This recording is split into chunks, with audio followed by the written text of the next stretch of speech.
내 집에 들어와 유하라고 하는 제목을 갖고 같이 빌립보 교회가 처음 만들어졌던 그때의 긴박하고 또 그 교회가 어떻게 세워지고 있는가를 살펴보려고 합니다. 예수님께서 부활하시고 제자들을 만나며 복음을 전할 것을 명령하시고 이제 하늘나라로 승천하게 됩니다.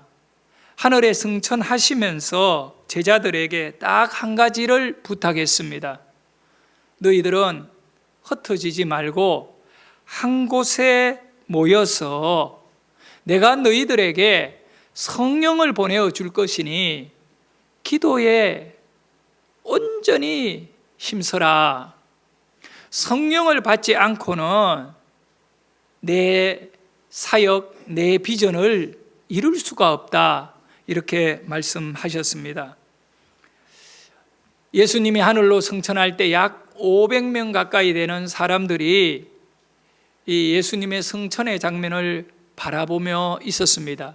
거기 500명 중에 4분의 1이 되는 그 예수님의 비유에 씨 뿌리는 얘기가 있잖아요. 4종류의 밭이 있는데 결국 열매를 내고 그 어떤 결과적으로 큰 수익을 거둘 수 있는 것은, 믿음을 가질 수 있는 것은 좋은 땅 4분의 1.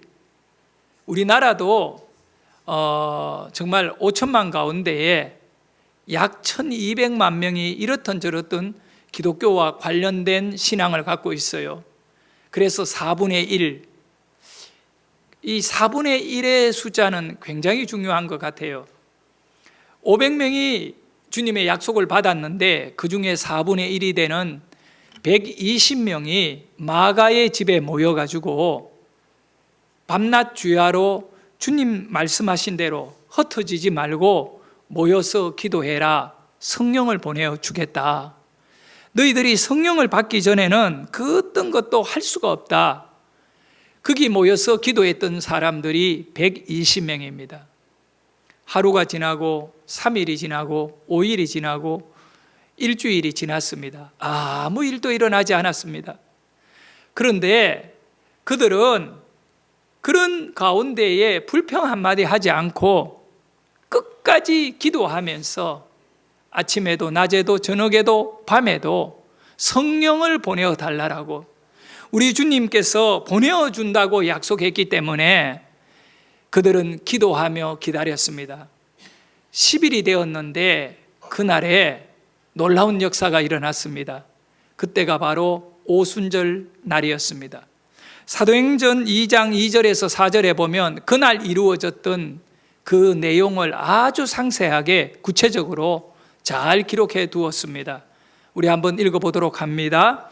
호련히 하늘로부터 급하고 강한 바람 같은 소리가 있어 그들이 앉은 온 집에 가득하며 마치 불의 혀처럼 갈라지는 것들이 그들에게 보여 각 사람 위에 하나씩 임하여 있더니 그들이 다 성령의 충만함을 받고 성령이 말하게 하심을 따라 다른 언어들로 말하기를 시작하니라. 네, 교회의 시작이 언제냐, 교회가 창립되고 출발점이 언제냐라고 했을 때에 모든 신학자들과 교회를 연구하던 분들은 오순절날 120명의 성도들이 마가의 집에서 기도하여 성령이 임한 그 순간이 바로 교회가 교회되게 하고 교회의 역사가 출발되었다라고 보고 있습니다.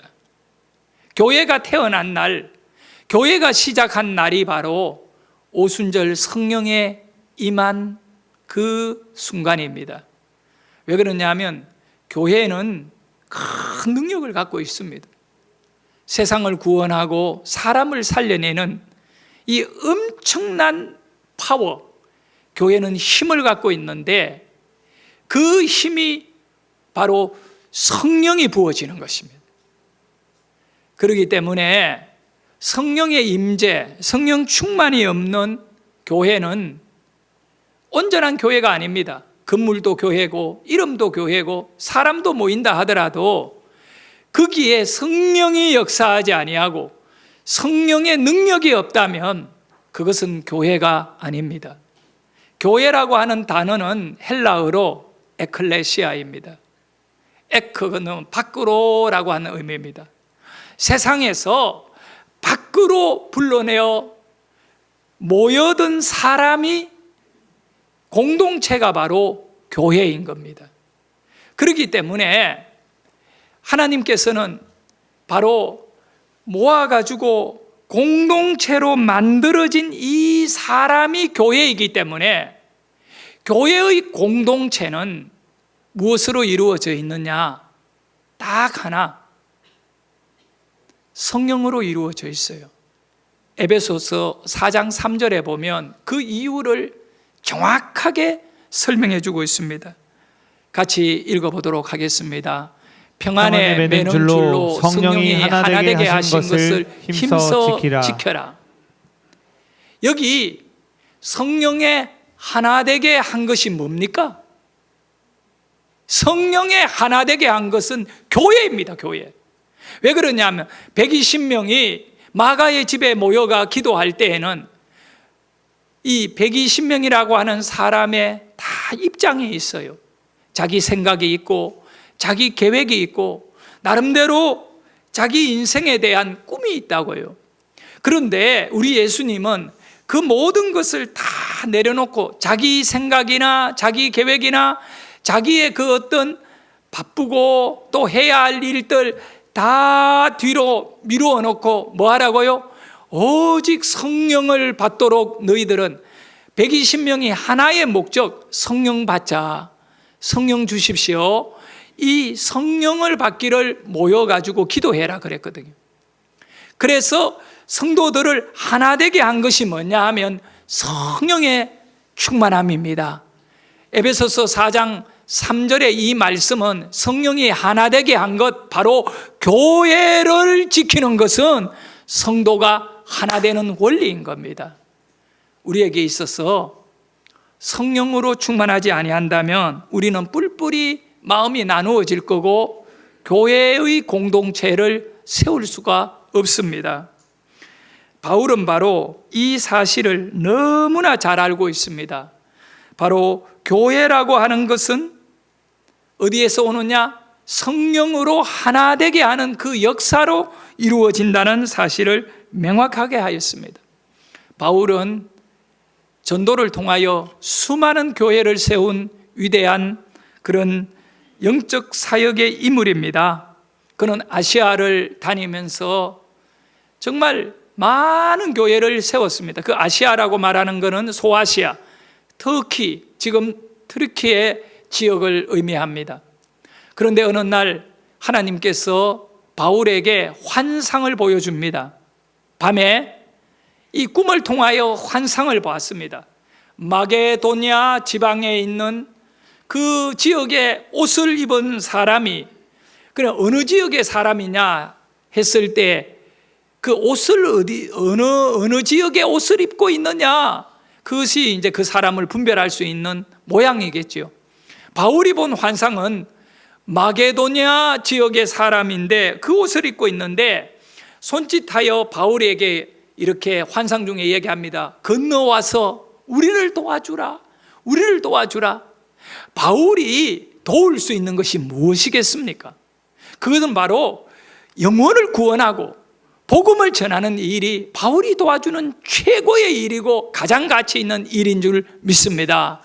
그래서 바울은 그 꿈에 본 그 환상을 깨달으며 오늘 본문에 보니 마게도냐 지방의 사람들이 나에게 손짓하여 도와달라고 한 것은 하나님께서 나로 하여금 그 마게도냐 지역에 복음을 전하라고 하는 그런 명령이라고 내가 깨닫게 되었고, 그리하여 나와 함께하던 전도팀들은 전부 저기 배를 타고 지중해를 항해해가지고 그 마게도니아 지역으로 건너가게 되는 겁니다. 이 드로아라고 하는 터키 지역에서 굉장히 그 파도가 심하고 위험한 지역인데 그 지중해를 항해해가 건너가서 빌립보라고 하는 지역에 도착한 겁니다. 그 빌립보는 유럽 지역인데 지금 그리스 지역입니다. 이 바울과 그 일행이 가장 먼저 도착한 도시가 빌립보인데, 이 빌립보야말로 유럽 지역에 처음으로 복음이 전해진, 그래하여 이 바울과 그 일행이 교회를 세웠는데 유럽의 가장 첫 번째 교회가 빌립보 교회가 됩니다. 놀라운 사실은요, 이 처음에 세워진 이 빌립보 교회가 얼마나 귀하게 바울의 사역을 후원하고 도왔는지, 이제 나중에 바울이 빌립보서를 기록하는데 그 빌립보서에 보면 잘 나와 있어요.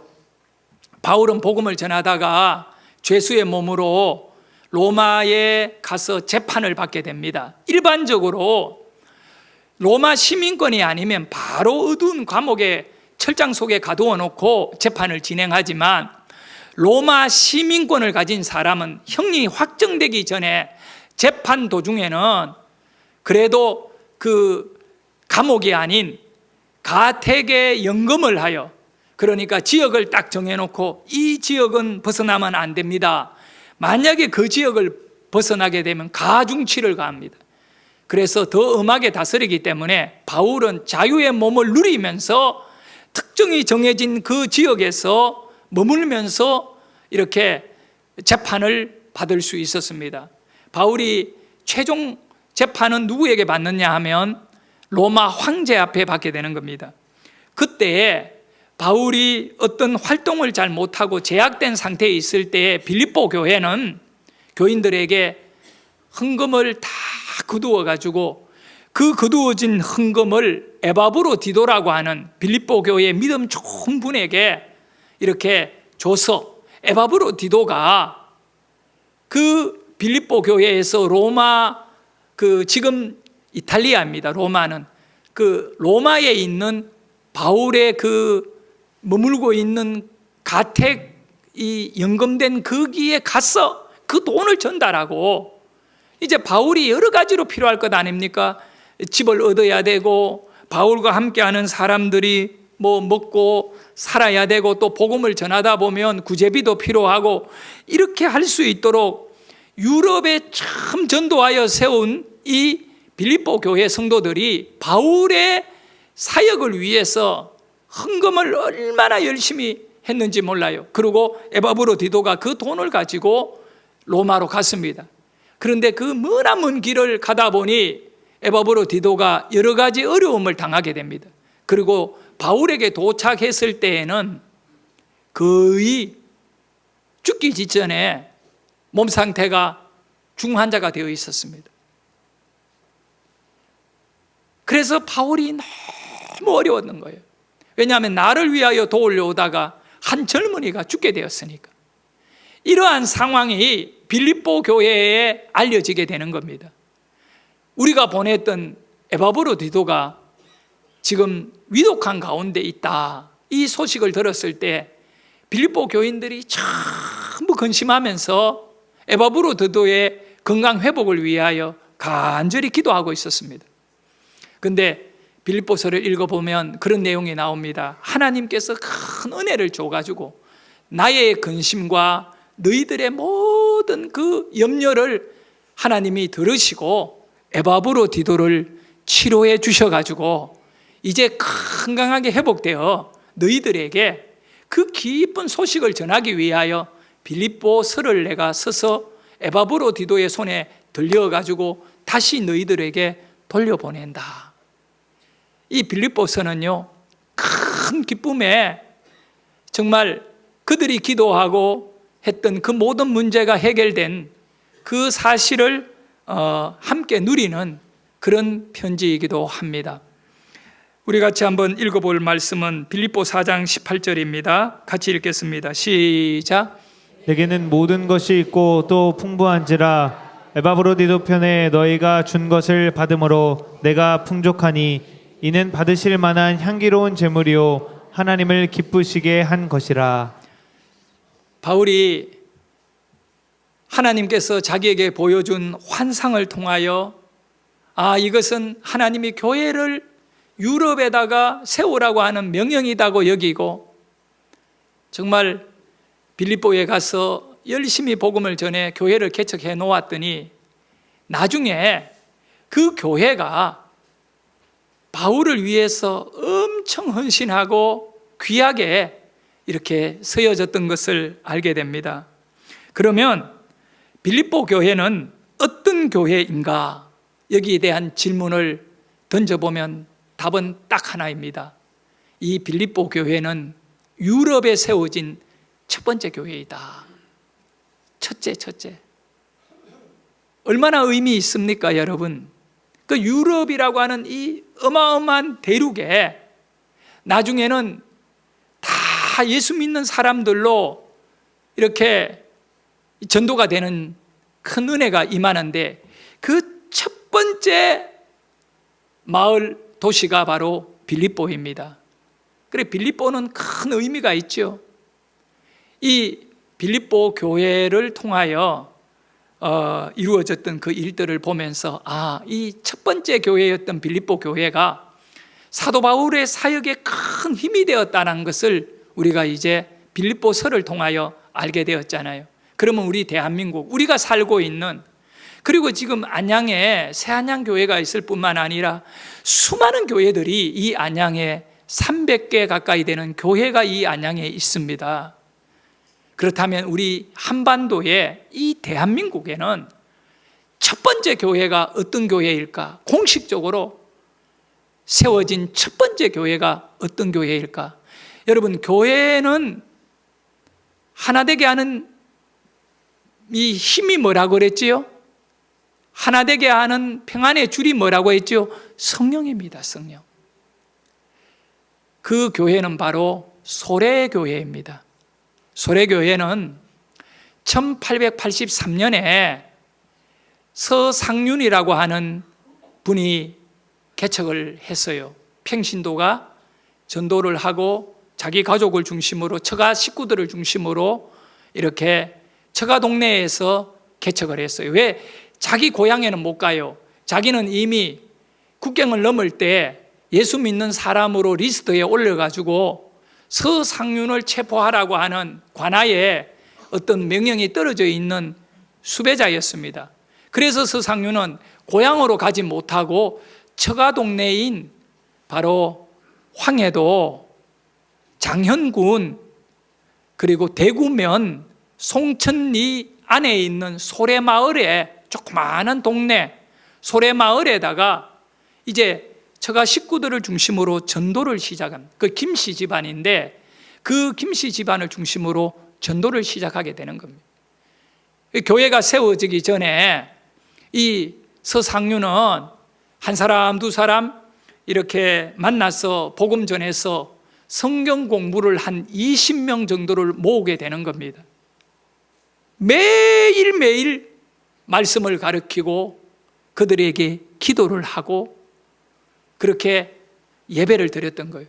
그리고 20명이 모여졌을 때에 그분들 스스로, 그러면 우리도 이제 일요일마다 이렇게 예배를 드리는 교회 공간을 하나 마련합시다 해서 그들이 돈을 내어가지고 초가집 하나를 구입해서 시작한 교회가 1883년 5월 16일 소래교회의 첫 출발입니다.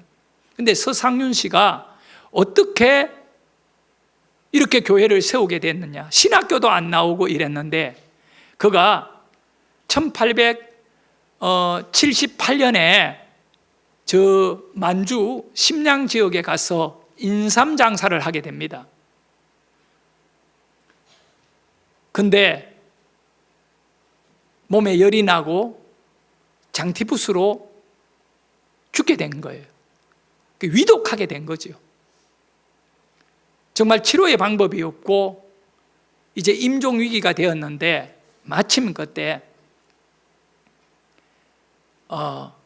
선교사 중에 맥켄타이어라고 하는 영국에서 중국으로 파송된 맥켄타이 선교사가 저 조선에서 온 상인이 지금 죽어가고 있다는 얘기를 들은 거예요. 찾아가 보니까 지금 심각한 거예요. 심각한. 그런데 제대로 치료도 못 받고 그냥 회복되도록 방치되어 있는 거예요. 그래서 이 맥켄타이어 선교사가 자기와 가깝게 지내는 영국인 의사, 그는 의사였어요. 헌터라고 하는 이 의사를 찾아가서 서상륜이라고 하는 이 사람을 좀 살려주라 부탁을 하게 되는 겁니다. 그래서 헌터 선교사가 운영하는 병원에다가 서상륜을 데리고 와서 입원시켜 놓고 이제 서양 그 약을, 항생제를 투여하기 시작하는 겁니다. 놀랍게 좋아지는 거예요. 몇 달 만에 거의 죽을 줄 알았던 서상륜이가 살아나게 되는 겁니다. 이제 살아나서 이 병원 치료비를 내야 되는데 이 돈이 어마어마하잖아요. 물론 서상륜이가 거지는 아니죠. 이렇게 인삼 장사를 하는 부유한 그런 사람이었는데, 근데 이 맥켄타이 선교사가 제안하는 것이 독특합니다. 너 몇 달 동안만 나하고 한문으로 된 성경책만 읽자는 겁니다. 그 사복음서예요. 이것만 네가 열심히 나하고 같이 읽으면 치료한 모든 비용을 다 면제해 줄게. 내가 대신 내줄게. 맥켄타이어 선교사는 제안을 합니다. 안 그래도 몸이 별로 안 좋은데 지금 당장 움직일 수도 없잖아요. 그래서 그 제안을 받아들이고 그 사복음서를 이 맥켄타이 선교사가 직접 서상륜에게 한문으로 된 성경을 가르치기 시작한 거예요.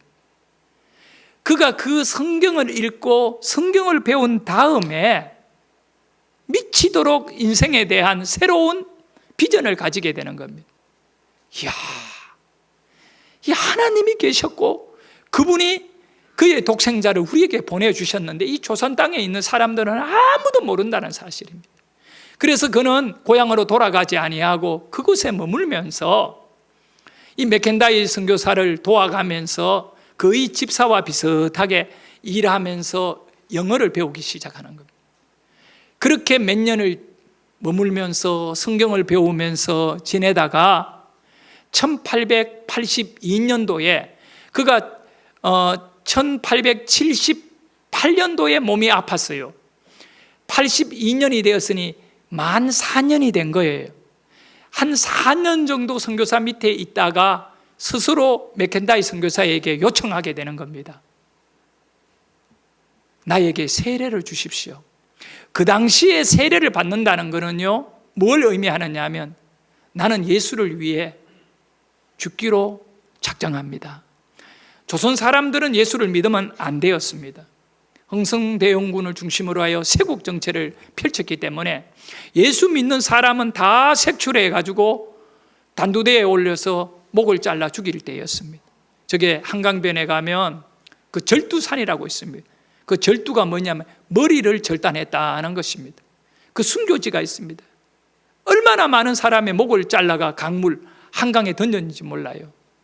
그래서 그 지역 이름이 절두, 머리를 자른다 해가 이 땅도요, 이 한반도도 순교자의 피가 흘러 이 땅을 적신 곳입니다. 위대한 속사도는 말했습니다. 순교자의 피가 교회 부흥의 그 어떤 씨앗이 되었다고. 그렇게 서상륜이가 4년 만에 나에게 세례를 주세요. 맥켄타이 선교사가 그에게 세례를 주게 됩니다. 1년이 지나고 1883년이 딱 되었을 때 그는 스스로 고백합니다. 나는 조선에 가서 교회를 세우겠습니다. 이 조선 땅에는 선교사가 아무도 들어오지들 않았습니다. 그때 만주에서 예수 믿고 성경 공부한 이 서상륜이가 죽을 각오를 하고 국경을 넘어서 조선 땅에 들어오는데 이미 그 소문이 퍼져서 서상륜을 잡아라고 하는 관아의 명령이 떨어졌기 때문에 그는 고향으로 가지 못하고 처가가 있는 그 장hen군 대구리로 가게 되는 겁니다. 대구면, 여러분 이 놀라운 사실을 아셔야 됩니다. 한자로 대구면은 뭐냐면 큰 대자다가 구원하다 할 때 구자거든요. 큰 구원을 이루는 면입니다. 우리 하나님께서 그 면의 이름을 대구면으로 줬습니다. 큰 구원을 일구어라. 이 조선 땅에 한반도의 첫 교회에 세워진 그 면 소재지가 대구면입니다. 참고로 제가 자라고 제가 컸던 동네는 화목면입니다. 너무 많이 싸우니까 화목하라고. 한반도의 화목을. 자, 대구면에다가 그가 교회를 세웠는데, 이후에 내가 청소년 시절 자라날 때 우리나라 의류업체 중에 이랜드라고 있습니다. 나중에는 큰 그룹이 돼요. 지금도 우리나라에는 정말 그 이랜드 그룹이 있지요. 그 그룹에서 옷을 만들어가 브랜드를 붙였어요. 헌터라고 하는 브랜드. 그걸 기억하는 분은 약간 늙은 사람들입니다.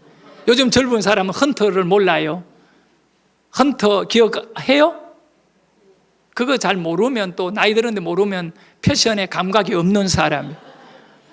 그 헌터라고 하는 브랜드가 있었는데, 이 헌터는 바로 서상윤을 고쳐준 그 영국인 의사를 기리는, 그래서 이 이랜드 그룹이 기독교 정신으로 세운 회사거든요.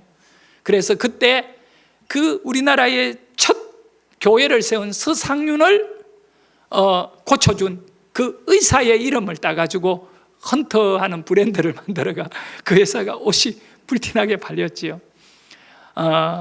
그렇게 시작된 이 교회, 또 조금 더 시간이 없는데 오늘은 이 얘기를 좀 더 깊이 있게 하고 설교를 좀 마무리했으면 좋겠습니다. 뒤에 아직 설교할 내용이 많이 있는데, 이제 한국의 선교사가 그 뒤에 들어왔습니다.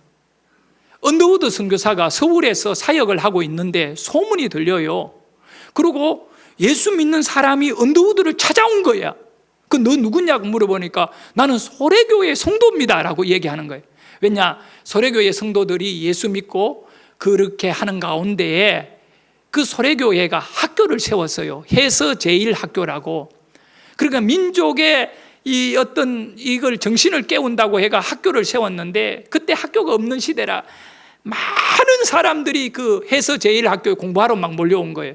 거기서 공부한 사람들이 서울로 내려와 가지고 지식인이 되는데 언더우드를 찾아온 거예요. 그 언더우드가 너 누구니? 그러니까 소래교회 성도입니다. 깜짝 놀라는 거예요.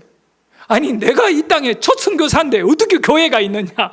저게 그 황해도 대구면에 가면 교회가 있는데 그 교회가 소래교회입니다. 그 얘기를 듣고 언더우드가 바로 황해도 그 소래교회를 찾아온 거예요. 아닌 게 아니라 와보니까 교인들이 벌써 몇백 명이 모이고 이게 막 어마어마한 거예요. 감동을 받아가지고 이 언더우드 선교사가 얘기하는 겁니다. 내가 미국에서 선교 자금을 많이 갖고 들어왔는데 가장 의미 있게 이 한국의 첫 교회인 선교사가 들어오기도 전에 이렇게 교회를 세운 이 교회에다가 헌금을 해서 건축을 해주겠다. 교회를 새로 막 기와집으로 잘 지어라. 그러니까 그때 그 소래교인들이 하나님의 뜻이다. 아니, 이 어떻게 선교사를 통해 이 엄청난 돈을 우리에게 주겠다는 거냐? 감사합니다, 아멘하고 받은 것이 아니라, 교인들이 전부 그러면 우리가 그것이 하나님의 뜻인지를 기도해 보겠습니다. 얼마나 참 멋있습니까? 그러니까 그들이 한 주간 기도하고 난 다음에 의논을 했습니다. 그리고 선교사님에게 얘기합니다. 선교사님, 선교 자금은 이 땅에 전도하고 선교할 곳이 너무 많은데 그곳에 쓰세요. 우리는 이미 이곳에 복음이 전해졌고 우리가 헌금하고 우리 힘으로 교회를 건축하겠습니다. 그들이 다 먹고 살기 힘든 시대잖아요. 그럼에도 불구하고 그들은 도움이 아닌 본인들의 믿음과 힘으로 교회를 건축하겠노라고 하고 헌금을 했는데, 그 헌금이 너무 많이 들어와 가지고 남는 그 돈을 어디에다 썼느냐? 제가 백령도를 갔는데 백령도 중화교회가 그 백령도 첫 번째 교회거든요. 그 소래교회 성도가 그쪽으로 와가 교회를 개척한 거예요. 그 중화교회의 모든 건축 자재를요, 소래교회 건축하고 남은 것을 배로 싣고 와서 이 교회를 지어준 것입니다. 한국의 이 첫 교회는요, 너무 이 민족 가운데 큰 영향을 끼쳤다고요. 그리고 난 다음에 해서 제일학교 출신들, 소래교회 출신들이 이제 공부를 하려고 서울로 내려왔는데 언더우드가 세브란스 병원을 세웠고 연희 전문학교를 세웠어요. 이 연희 전문학교는 고등교육에 아마 우리나라의 세 손가락 안에 들어가는 그런 초기 학교예요. 대학이 우리 없을 때 연희 전문학교가 세워졌거든요. 이 연희 전문학교와 세브란스 병원을 합치면서 의대를 여기다가 만들게 되는 겁니다. 그래서 지금의 세브란스 병원 연희 전문학교의 첫 자를 따서 연세대학이 만들어지는 거예요. 그 연세대학교의 첫 번째 의사가 되기 위한 의대 학생들이 5명인가 7명이 바로 이 소래교회 출신 청년들이에요. 그 몇 명 안 되는데, 그러니까 우리나라에 이 의술에 있어서 소래교회 출신들은 아주 가장 먼저 헌신되어지고 그렇게 해서 지금도 마찬가지입니다. 의사들은 대다수가 크리스찬들이 많아요. 그 정신이 지금 흐르고 있거든요. 첫 번째 교회. 자, 말씀을 정리하도록 하겠습니다. 세 가지만 간단하게 얘기할게요. 첫 번째 교회, 유럽의 첫 번째 교회. 저는 지금 세 가지를 여러분에게 얘기하거든요. 세계의 첫 번째 교회는 오순절에 성령 받은 예루살렘 교회가 세계 첫 번째 교회예요. 유럽의 첫 번째 교회는 어느 교회라고요? 빌립보 교회. 대한민국의 첫 번째 교회는 어느 교회라고요? 소래교회. 우리 새안양교회는 어느 노회에 소속되어 있지요? 소래노회. 5만 교회 중에 한 70교회가 소래노회에 소속되어 있는데 그 자부심이 엄청 크지요. 원래 우리가 황해노회에서 소래노회에 분립을 했습니다. 그러면 이 유럽의 첫 번째 교회 빌립보 교회 성도들은 어떻게 전도되었느냐? 첫 번째 성도, 두 번째 성도, 세 번째 성도만 말씀하고 설교 마치도록 하겠습니다. 유럽 빌립보 교회의 첫 성도는 누구냐? 루디아였습니다. 누구라고요? 루디아. 이 루디아는 그 유럽 사람이 아니었어요. 어디 사람이냐 하면 두아디라라고 하는 지금의 트리키의 아시아 사람입니다. 그 두아디라는 당시에 세계적인 옷감, 특별히 염색 가공 세계의 최고의 기술과 그곳에 공장들이 세워져가 전 유럽과 아시아에 수출하는 그런 어마어마한 공단 지역이었습니다. 당연히 거기에 사람들은 옷감을 중심으로 한 장사, 무역, 생산 이런 것이 활발했는데 여장부였어요. 온 가족을 데리고 이 무역업을 하기 위해 아시아 두아디라에서 저 유럽에 있는 빌립보 지역으로 이주해서 무역업을 하고 있던 루디아라는 여인이 바울의 설교를 듣고 감동을 받아 자기 집으로 이 바울의 일행을 초청해가지고 그들을 먹여주고 재워주면서 그 루디아의 집이 빌립보 교회가 되는 겁니다. 두 번째 빌립보 교인은 바로 귀신 들려 무당이 되어 점을 치는 여자였어요. 이 여인은 사도행전 16장 19절에 보면, 자, 우리 한번 읽어봅니다. 사도행전 16장 19절에 보면, 자, 읽어봅니다. 시작. 주인들은 자기 수익의 소망이 끊어진 것을 보고 바울과 실라를 붙잡아 장터로 관리들에게 끌어갔다가 그 16장 23절 많이 친 후에 옥에 가두고 간수에게 명하여 든든히 지키라 하니 16장 25절 한밤중에 바울과 실라가 기도하고 하나님을 찬송하며 죄수들이 듣더라. 두 번째 교인이 누구냐? 유럽의 두 번째 교인, 바로 귀신 들러 점을 치던 여자였어요. 이 여자가 바울을 따라다니면서 이는 특별한 사람이다 아마 귀신 들려가 있으니까 바울이 그 귀신을 쫓아내버린 거예요. 그런 순간에 이 여자가 이제 완전히 정상으로 돌아오고 그럴 때 바울에 대하여 영적으로 깊이 이해를 하게 됩니다.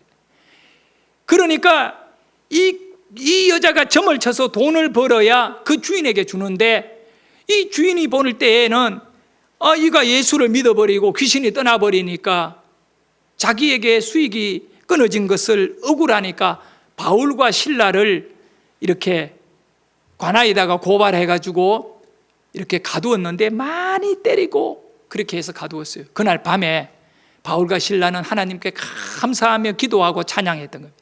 근데 거기에 감옥이 흔들리고 막 이렇게 해가지고 역사가 일어나는 겁니다. 이제 세 번째 교인이 만들어집니다. 세 번째 교인은 바울과 실라가 갇혀있던 바로 그 감옥의 간수가 예수를 믿게 되는 겁니다. 하나님께서 찬양하고 기도하는 바울이 갇혀있는 이 감옥 일대에 그때 큰 지진을 보내신 거예요. 그리고 옥문이 무너지고 바울과 실라의 몸에 묶여있던 쇠사슬이 그냥 자동으로 풀려지게 되는 이 엄청난 일이 일어납니다. 그런데 그 순간에 간수는 큰 위기를 만나게 됩니다. 책임을 지고 죄수들을 관리해야 될 이 간수가 이제 옥문이 무너지고 이 죄수들의 팔에 쇠사슬이 끊어진 것을 알게 되었을 때 큰일 났다. 다 죄수들이 도망갔다. 이분은 로마의 군인이거든요. 로마 군인은 자기 맡긴 일에 제대로 이렇게 감당을 못하면 그 가족 전체가 어려움을 당하는 겁니다. 그래서 순간적으로 이 간수는 자결하여 죽음으로 가족들을 보호하려고 했어요. 칼을 뽑아가지고 가슴에 찌르려고 하는 순간에 어두움 속에서 그 장면을 보고 있던 바울이 네 몸에 손을 대지 마라. 우리가 한 명도 도망가지 않고 다 여기에 있다. 너는 책임을 질 필요가 없다. 그러는 순간에 깜짝 놀라서 이 간수가 불을 켜고 보니까 감옥 안에 풀려있는 간수들이 한 명도 도망 안 가고 있는 거예요. 그때 이 간수가 고백하게 됩니다. 선생님, 30절에 보면 선생님, 우리가 어떻게 하면 구원을 받습니까? 라고 고백하게 됩니다. 아주 유명한 기록이 여기에 남아 있습니다. 31절에 주 예수를 믿어라. 그리하면 너와 내 집이 구원을 받으리라. 세 번째 교인은 바로 빌립보의 간수였던 겁니다. 이 간수는 바울과 실라 그들을 자기 집으로 데리고 와서 음식을 대접하고 그 다음에 세례를 온 가족이 받게 되고 빌립보 교회의 성도가 됩니다. 저는 오늘 여러분에게 유럽의 첫 번째 교회가 세워지는 그 과정의 내용을 전하고 있습니다. 가만히 보세요. 그 그리스 빌립보 사람이 아니었습니다. 첫 성도는 튀르키예에서 돈 벌고 장사하기 위하여 저 유럽으로 이주하여 살아가는 무역 상인, 그것도 여자 루디아로 인하여 유럽의 첫 교인이 만들어졌습니다. 두 번째는 그 지역 사람인데 귀신 들려가지고 점이나 치고 있는 그 누가 보더라도 이 사람의 인생은 지옥에 가야 되고 끝난 인생인데 하나님은 귀신을 쫓아내고 그 사람이 예수를 영접할 수 있도록 역사해 주셨습니다. 그가 두 번째 복음을 만난 인물이옵니다. 세 번째는 바울을 때리고 피가 흐르게 하고 감옥에 갖다 채우면서 불쌍하다 이렇게 생각한 간수가 그날 밤에 기적 같은 일을 경험하면서 오히려 바울과 실라에게 우리가 어떻게 하면 구원을 받느냐라고 떨면서 그들에게 묻게 되는 일이 일어납니다. 그는 로마의 군인이었습니다. 빌립보에 세워진 이 교회는 이제 각각 다른 민족이 다르고 배경이 다르고 직업이 다르고 신분이 다른데 이들이 에클레시아, 불러내어 세상에서 불러내고 귀신에서 불러내고 장사꾼에서 불러내고 감옥의 간수에서 불러내어 빌립보 교회 성도 되게 했는데, 이들을 하나 되게 하는 것이 뭐냐 하면 성령이라는 것입니다. 이들의 모든 사역에 보십시오. 루디아가 어떻게 예수를 믿었냐? 성령이 루디아 마음을 감동해가 믿게 한 것입니다. 성령이 귀신을 쫓아내고 이 여자를, 점치는 여자를 예수 믿게 한 것입니다. 성령이 그날 밤에 감옥을 흔들어 가지고 바로 바울과 실라의 쇠사슬을 끊어내고 성령이 바로 그 간수의 마음을 변화시키고 그 가족이 예수 믿게 했습니다. 우리 교회도 성령의 충만한 교인들로 우리는 하나 되어야 할 것입니다. 한 마음으로 여러분이 오늘도 마지막으로 예비신자를 작정하고 하나님 앞에 성령에게 순종하고 성령의 뜻을 따라 살기로 마음먹는 저와 여러분 되기를 축원합니다.